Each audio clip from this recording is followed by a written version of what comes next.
আজকে যে গল্পটা বলবো, গল্পটা শুনে কেমন লাগবে জানি না, কিন্তু ইন্টারেস্টিং হবে। এক বিকেলবেলা জঙ্গলের ধারে বসেছিলাম একা।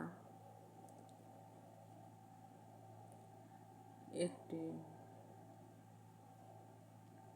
অতিথি পাখি এসে বসলো আমার হাতের পরে। পাখিরে মায়া দিলাম, দয়া দিলাম, ভালোবাসা শিখাইলাম।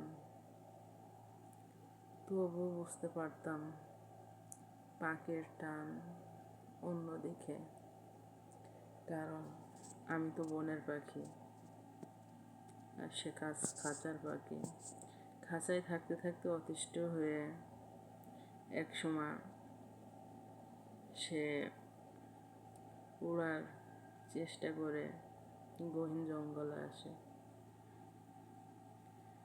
তো যেদিন বুঝতে পারলাম পাখিটার অনেক মন খারাপ,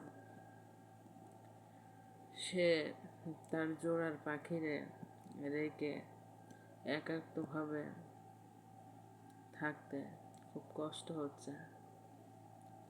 তখন পাখিটাকে উড়িয়ে দিলাম। মনের যত মায়া, দয়া, কষ্ট সব কিছুই চাপিয়ে রেখে পাখিরে ওই দূর আকাশে উড়িয়ে দিলাম, পাখি যাতে নিজের খাঁচায় ফিরতে পারে। এই গল্পটা পাখির জন্য ছিল না।